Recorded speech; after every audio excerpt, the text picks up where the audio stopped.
السلام عليكم ورحمة الله وبركاته. الحمد لله وأصلي وأسلم على سيد الأولين والآخرين نبينا محمد وعلى آله وصحبه أجمعين.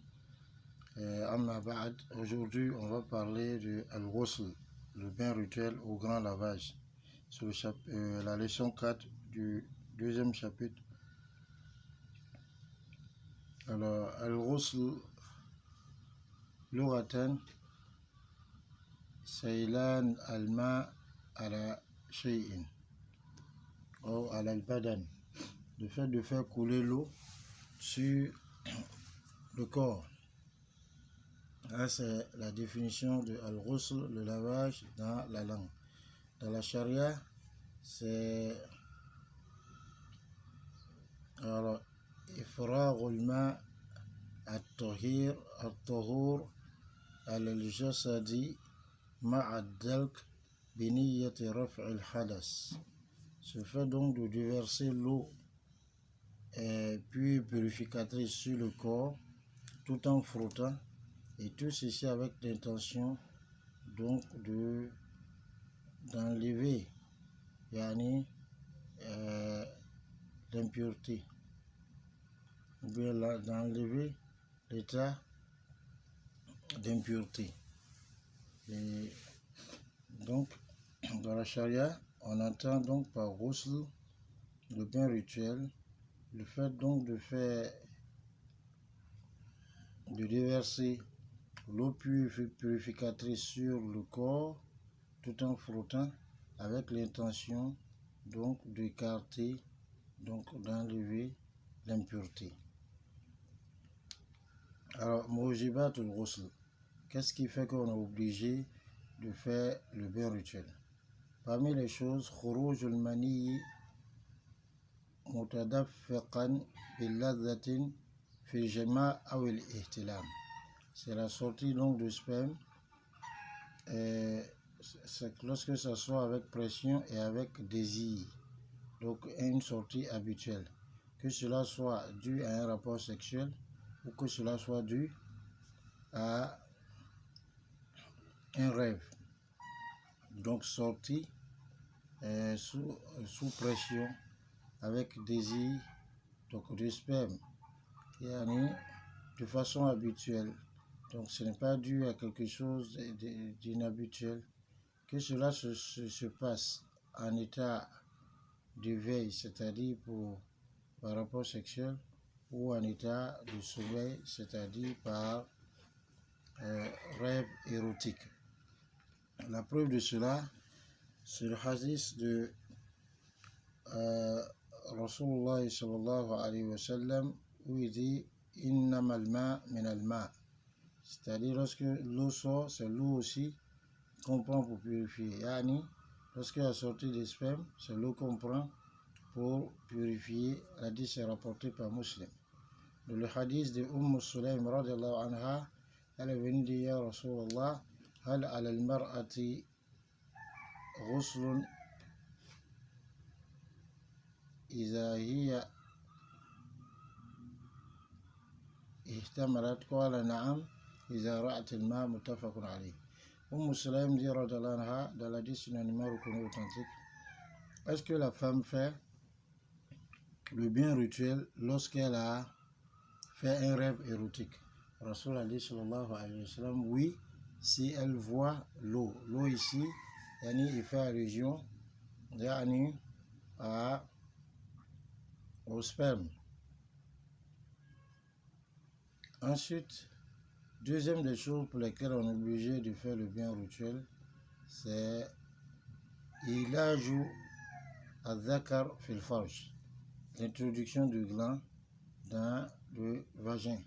Donc introduction du gland, donc le bout du sexe masculin dans le sexe féminin. Et ça, Rasul dit sallallahu alayhi wa sallam, إذا قعد بين شعبها الأربعة ومس الختان فقد وجب الغسل.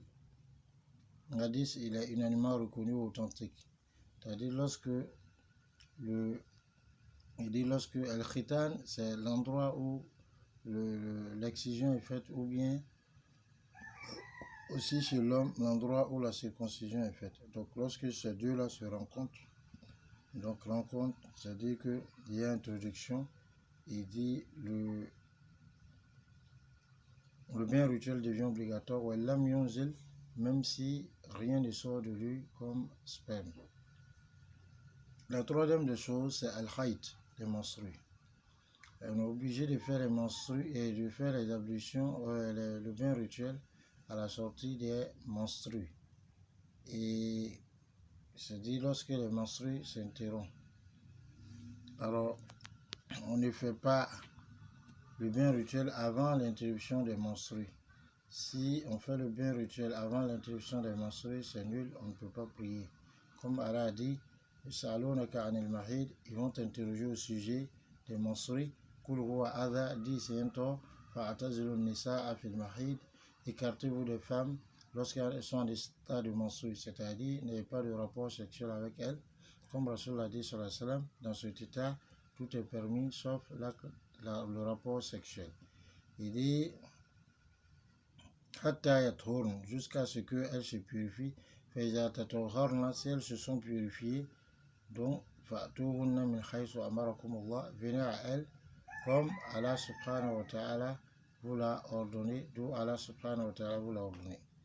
Dans le hadith, il est dit que d'après Fatima bint Jahsh radhiyallahu anha, elle était une femme qui avait de la métrorragie, c'est-à-dire le sang qui s'écoule, qu'on appelle sang de maladie, qui n'est ni sang des menstrues, ni sang des louchis. Et elle a dit à Rasulullah sallallahu alayhi wa sallam, est-ce qu'elle devait faire le bain rituel? Rasulullah a dit sallallahu alayhi wa sallam, non. Mais lui a dit, Faiza akbarat al-hayd, lorsque tes menstrues viennent, fada'i as-salah, abandonne alors la prière. Lorsque les menstrues seront interrompues, alors purifie-toi donc par le bain rituel et prie. C'est-à-dire, il est unanimement reconnu, authentique. Kazalik, d'après Aïcha radhiyallahu anha, le prophète Sassam a ordonné à Habiba radhiyallahu anha de faire son bain rituel. Et donc, à cause de toutes ces preuves, on se rend compte qu'il est obligatoire à l'interruption des menstrues de faire le bain rituel. Et la femme doit exagérer dans le lavage donc de la tête lorsqu'il s'agit du bain rituel pour les menstrues. Voilà pourquoi d'autres savants ont dit qu'elle devait, lorsqu'elle a des tresses, les détacher pour pouvoir faire le bain rituel qui est dû aux menstrues. Quatrième des choses par laquelle on termine, c'est an-nifas, c'est-à-dire les louchis. Les louchis, c'est le sang donc qui sort et qui est dû à l'accouchement, soit au même moment où l'accouchement se fait, soit 2 ou 3 jours avant l'accouchement, ou bien même, alors ça vient juste après l'accouchement, mais ça vient avec des caillots. Alors donc si le sang sort durant la grossesse, des temps bien longtemps avant l'accouchement, ou bien même ça sort juste après l'accouchement, mais il n'y a pas de caillots, donc ce n'est pas du sang de louchis. Et ce sang de louchis, on doit aussi faire le bain rituel pour ça. Pour la preuve, la dit un animal reconnu authentique. Aïcha radhiyallahu anha, elle était en état de menstruer, mais Rasulullah sallallahu alayhi wa sallam lui a dit la'allaki nufisti, peut-être que tu as eu des louchis.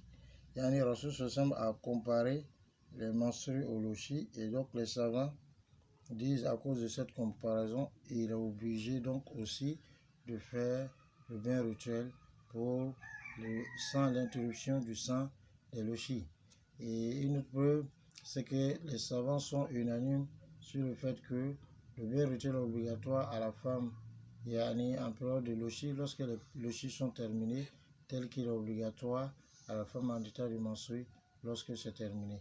Voilà, chers frères et sœurs, une définition de rose du bain rituel et puis de ce qui nous impose, nous oblige à faire le bain rituel. Inch'Allah ta'ala, dans les jours à venir, on va continuer. Assalamu alaikum wa rahmatullahi wa barakatuh.